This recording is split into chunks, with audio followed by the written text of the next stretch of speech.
అందరికీ చిన్న చిన్న బొమ్మలు తయారు చేయాలని ఉంటుందండి. అది కూడా పేపర్స్‌తో. ఇలా ఎగురుతున్న కప్ అనేది ఎలా తయారు చేయాలో ఈరోజు చూద్దాం. Hi friends! నేను మీ వైబీఎస్. ఈరోజు మన యూట్యూబ్ ఛానల్‌లో హౌ టు మేక్ ఏ ఓరిగమి అంటే ఈరోజు ఓరిగమి టైప్‌లో పేపర్స్‌తో ఎగురుతున్న కప్ప ఎలా ఉంటుందో తయారు చేసి చూద్దామండి. దానికోసం ఒక A4 షీట్ తీసుకుంటా అండి. అంటే కలర్స్ పేపర్ కానీ లేదా వైట్ పేపర్ కానీ తీసుకుంటాం అన్నమాట.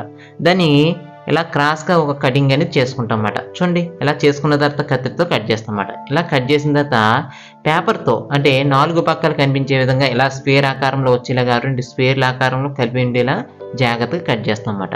ఇలా ఎప్పుడైతే కట్ చేసామో ఇలా క్రాస్గా మడత పెడతామండి. 2 పక్కలు కనిపించే విధంగా అటు ఇటు మడతలు పెడతాం అన్నమాట. చూస్తున్నారా 4 కార్నర్స్లో వచ్చేలాగా ఇంటూ టైప్లో కనిపిస్తుంది అన్నమాట ఈ స్క్వేర్కి.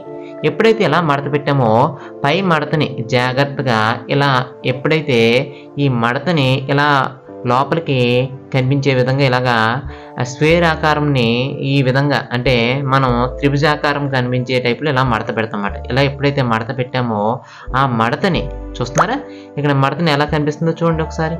ఈ మడతని జాగ్రత్తగా ఎలా పెట్టేటప్పటికి మనకు 2 పక్కల ఒకే వైపు కనిపించే విధంగా అంటే చూడడానికి ఒక స్క్వేరే కనిపిస్తుందండి. అంటే ఒక వి టైప్లో కనిపిస్తుంది అది మడత, కానీ చూడడానికి ఒక స్క్వేర్ ఆకారంలో కనిపిస్తుంది. చూస్తున్నారా ఇలా ఉన్నటువంటి మడతని మళ్ళీ పైకి మడత పెడుతున్నానండి. చూడండి ఆ కార్నర్స్ కనిపిస్తున్నాయి కదా, ఆ కార్నర్స్ని మళ్ళీ జాగ్రత్తగా పైకి మడత పెట్టాలన్నమాట. ఇలాగా ఎప్పుడైతే ఇలా మడత పెట్టామో 2 వైపులా అంటే 2 వైపులా సమానంగా జాగ్రత్తగా చేసుకుని ఇలా మడత పెట్టడంతో పేపర్స్ని ఇక్కడ హోల్డింగ్ అంటారండి. ఇప్పుడు ఆ హోల్డింగ్ అనేది కరెక్ట్గా చేయగలిగితే కనుక ఈజీ మెథడ్లో ఓరిగమి పేపర్స్ అనేది నీట్గా వర్క్ నేర్చుకోగలుగుతారండి. ఇలా వర్క్ చేయడం ద్వారా మనం ఏంటంటే మన వర్క్ అనేది బాగా ఇంప్రూవ్ అవుతుందండి. చూడండి ఇలా ఓరిగమి చేసిన తర్వాత ఇలాగా పేపర్ను పక్కకి 2 మడతలు అనేది జాగ్రత్తగా ఇలా ఇస్తాం అన్నమాట. ఇలా ఇచ్చిన తర్వాత పైనుంచి కిందకి చూడండి ఇలా పైనుంచి మడత అనేది ఒకటి తీసుకుని ఆ మడత ప్రకారం పైనుంచి ఇలా మడత పెట్టిన తర్వాత అక్కడ పైనుంచి ఒక 2 పక్కల సమానంగా వచ్చే విధంగా ఈ విధంగా కలుపుతున్నామండి. చూడండి ఎలా కనిపించింది దీన్ని మనం జాగ్రత్తగా చేత్తో ఇలా మడత అనేది జాగ్రత్తగా చేస్తామండి. ఇలా చేసిన తర్వాత కింద నుంచి మడత పెట్టాం చూడండి ఆ మడతలోకి జాగ్రత్తగా ఈ మడతలను జాగ్రత్తగా కలుపుతామన్నమాట. చూస్తున్నారా ఇలా ఎప్పుడైతే కలిపామో చూడండి ఇక్కడ ఇలా మడత పెట్టాం కదా, ఈ మడతని జాగ్రత్తగా ఎప్పుడైతే కలిపామో ఇక్కడ మనం తయారు చేస్తున్న ఓరిగమి అనేది నీట్గా కనిపిస్తుంది అన్నమాట. అలా కింద కూడా మడత అనేది ఇలా నీట్గా మడత పెట్టిన తర్వాత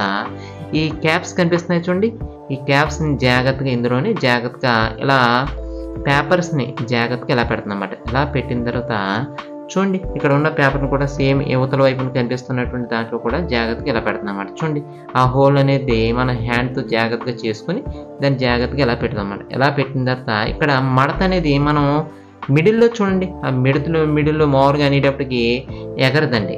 అందువల్ల దాన్ని ఏం చేస్తామంటే ఇలా మడత అనేది అడ్డంగా చేసిన తర్వాత దాన్ని కింద ఒక మడత పెడుతున్నాం అనమాట. అంటే ఇలా 2 స్టెప్స్ కింద వచ్చే విధంగా పెడతాం అన్నమాట. అంటే మెట్లు కనిపిస్తాయి చూడండి స్టెప్స్, ఆ స్టెప్స్ టైప్లో 2 స్టెప్స్ వచ్చే విధంగా నీట్గా చేస్తే కనుక ఇక్కడ జంపింగ్ చేయడానికి అంటే కొద్దిగా ఎగరడానికి మూమెంట్ అనేది వస్తుందన్నమాట. చూడండి ఆ మూమెంట్ అనేది రావడానికి ఎలాగ ఎగరడానికి ఎలా కనిపించడానికి ఆస్కారం ఉందండి. ఈ విధంగా ఈజీ మెథడ్లో మీరు నేర్చుకుని అందంగా ఈజీ టెక్నిక్స్లో కొత్తగా ఈ విషయాలను నేర్చుకుంటూ అందంగా తయారు చేస్తారనే ఉద్దేశంతో ఈ వీడియో చేసి మీ ముందుకు తీసుకొచ్చానమాట. చూసారుగా ఫ్రెండ్స్, ఈ వీడియో అనేది మీకు బాగా నచ్చింది అనుకుంటున్నాను. ఈ వీడియో కనుక బాగా నచ్చితే కనుక లైక్ చేయండి, అలాగే సబ్స్క్రైబ్ చేయండి. అలాగే ఓరిగమి నేర్చుకుందాం అనుకునే వాళ్ళందరికీ ఇలాంటి చిన్న చిన్న టెక్నిక్స్ మన యూట్యూబ్ ఛానల్ ద్వారా మీ ముందుకు తీసుకొస్తున్నానండి.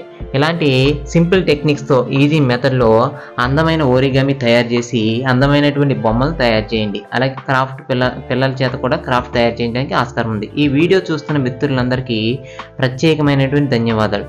Thank you so much. ఇట్లు మీ వైబీఎస్.